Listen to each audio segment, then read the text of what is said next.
سلام و درود، وقت بخیر. آرش تیمورنژاد هستم، فیلمساز و تدوینگر. چند تا نکته رو براتون میگم که امیدوارم کمک بکنه فیلم‌های بهتری در عرصه بین الملل بسازید و ارائه بدید. نکته اول انتخاب سوژه است. سوژه بسیار بسیار مهمه که در نگاه بین المللی همون میزان که برای شما و فرهنگ شما جذابیت داره برای اونها هم جذابیت داشته باشه. یعنی در واقع سوژه جهان فهم باشه و جهان شمول باشه. ما خیلی موقعها در فرهنگمون و در معاشرات روزمره‌مون، حالا چه در اتفاقات پیشین چه در اتفاق حالمون، مواردی پیش میادش که برای خودمون شاید جذاب باشه، شاید یه جورایی به درد یک فیلم کوتاه خوب بخوره، ولی در دید بین الملل برعکس شاید عمل کنه یا اینکه اصلا اتفاق مهمی نباشه. ما خیلی از خرد فرهنگ هامون مخصوصا جواب عکس یا بی‌تفاوتی میده در فرهنگ های دیگه. اینو بچه‌ها خیلی باید بهش دقت کنیم که چیزی که داریم تعریف میکنیم اگر برای ما خنده داره برای همه دنیا خنده دار باشه. اگر برای ما اندوه داره، تعجب داره یا تأسف داره، در نگاه بین المللی هم در بحث فرهنگیشون همین اتفاق بیفته. پس وقتی یه سوژه رو انتخاب میکنیم یا حتی یه فیلمنامه‌ای به دستمون میرسه برای ساختن و نگاهمون اینه که در بازار بین المللی فیلم میخوایم شرکت کنیم، قبل از اینکه هر کاری کنیم با چند نفر از خارج فرهنگمون باید در موردش حرف بزنیم، باید اون سوژه رو براشون مطرح کنیم و نگاه اونا رو ببینیم چیه، متوجهش میشن، میفهمن همون چیزی که ما میفهمیم، همون حس رو بهش دارن، همون نظر رو در موردش دارن یا نه. و بسیاری از موارد جهان شمول هستن که خب اصلا نیاز به این چک کردن ها ندارن. مقوله مثلا میگم عشق، خیانت، دشمنی، اینا چیزیه که تو همه دنیا میفهمنش، یک شکل و اینها دیگه جای پرسجو نداره، مستقیم میشه رفت در مورد ساختنشون صحبت کرد. پس مسئله سوژه رو بهش دقت کنید. بحث دوم، بعد از اینکه سوژه‌تون انتخاب شد و فیلمنامه‌تون رو شروع کردید به نوشتن، بسیار دقت کنید که شما میخوایم فیلم بسازید. فیلم یعنی زبان تصویر. تصویر باید گویای مفاهیم شما باشه، گویای اتفاقات شما باشه، گویای چالش‌های شما باشه و اگر دیدید جای نیازه دیالوگ کمک کنه به تصویر. خیلی از بچه‌های جوون مخصوصا تو عرصه فیلمسازی، فیلم کوتاهسازی میان یک سری از دیالوگ ها رو کنار هم میذارن و اینا رو میذارن تو دهن بازیگرا و تهش انتظار دارن که فیلم ساخته باشن، مخصوصا در عرصه بین الملل که قرار اینها زیرنویس شه و یه تغییرات حالا زبانی هم شامل حالش بشه.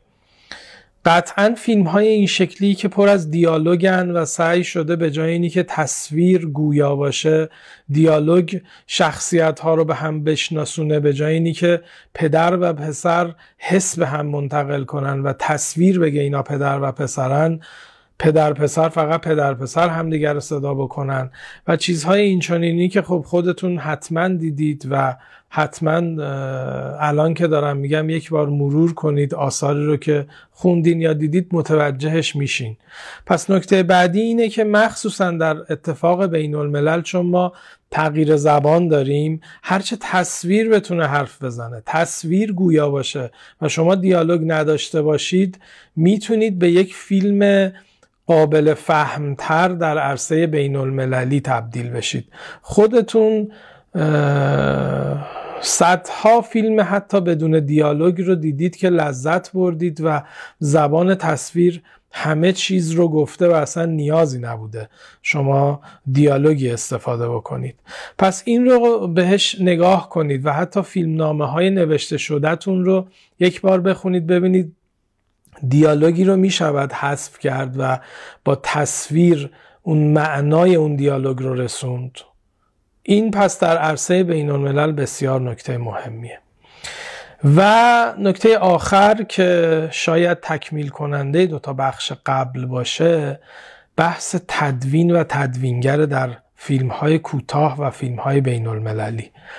ببینید اغلب شمایی که میرید سراغ فیلم سازی حالا کوتاه و شرکت در جشنواره‌های خارجی، کارهای ابتداییتون رو دارید انجام میدید، کارهایی هستش که از محدوده نظری فیلمسازی دارید وارد محدوده عملی فیلمسازی میشید و این نظریه تبدیل به عمل شدن بسیار کار دشوار و دقیقیه و تجربه فقط میتونه باعث بشه که شما کار درست و خوب رو انجام بدید.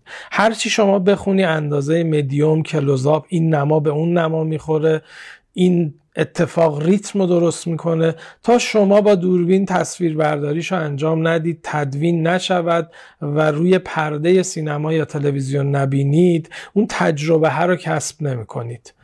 و حالا شمایی که این تجربه ها رو ندارید یا اینی که کم دارید، کمک شما یک تدوینگر با تجربه است، یک کسی که بعد از مرحله فیلمنامه، قبل از اینکه با بقیه عوامل شما بخواید صحبت بکنید، یعنی بازیگر، فیلمبردار، صدا بردار و غیره، توصیه من اینه که برید سراغ تدوینگرتون، تدوینگر با تجربتون که یه جورایی حس و حالش هم به اون سوژه شما میخوره. یعنی اگر شما یک فیلم عاشقانه ملودرام دارید میسازید، سراغ یه تدوینگری که بیشتر سابقه کارش کار اکشن بوده نباید برید. اون فیلم شما رو تبدیل میکنه به یک فیلم حالا یه جورایی با ریتم اکشن، حادثه‌ای، ماجرایی. و بهتره که برید سراغ تدوینگری که در ژانر شما کار کرده، با تجربه است و حالا چه اتفاقی رو انجام بدید. با هم بشینید فیلمنامه بخونید و با هم در مورد دکوپاژتون صحبت بکنید. یک تدوینگر بسیار میتونه به شما کمک کنه از لحاظ اینکه برداشت‌های درست بگیرید، نماهای درست انتخاب کنید و خیلی موقع‌ها توسط عواملتون گول نخورید، به واسطه زیبایی مفهوم رو از دست بدید. به این وقتی که شما میرید سر صحنه و میخوایم فیلم برداری کنید، کلیت فیلم شما فقط در ذهن شماست. عواملی که دور تا دور شما هستن، از فیلم بردار گرفته، صدا بردار، صحنه، لباس و حتی بازیگرها، میخوان اون صحنه زیبا بشه، قشنگ بشه، ولی شاید اون زیبایی و قشنگ شدن در خدمت مفهوم فیلمنامه شما نباشه، مفهوم فیلم شما نباشه. مثال خیلی راحت و سادهش اینه که تدوینگر شما اگر بیادش بخونه یک صحنه رو، به شما میگه که توی این صحنه پلان فیکس استفاده کن، به این چند تا دلیل، به خاطر این موارد حسی، و پرهیز کن از هر نوع حرکت دوربین. ولی خب مثلا میگم فیلم بردارا دوست دارن از تجهیزات استفاده کنن. شما میری سر لوکیشن، میبینن لوکیشن بسیار خوبه، جا میده هم برای نورپردازی، هم برای ریل شیدن، هم برای کرین استفاده کردن، و میاد برای همون صحنه به شما پیشنهاد میده که از اینجا ریل بذاریم تا اینجا، نورش اینجوری میشه، خیلی زیبا میشه، یه کرین هم تاش اضافه میکنیم، این حرکت رو اینجوری میگیریم و عالی میشه.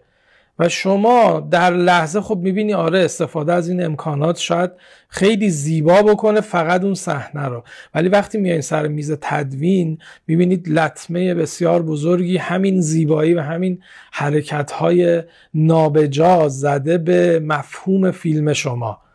و تدوینگر خیلی موقع‌ها میاد یه هلیشات پرزحمت رو میریزه دور، یه ریل شاریو و کرین بسیار وقتگیر رو میریزه دور و میگه که باید فقط این پلان فیکسر رو استفاده کرد، فقط باید اصلا از این نما فقط این بازیگر رو دید، اصلا بازیگر مقابل رو ندید. و اونجا شما هم دلتون نمیاد، هم از طرفی میبینید داره درست میگه، هم از طرفی هزینه شده و وقت گذاشته شده.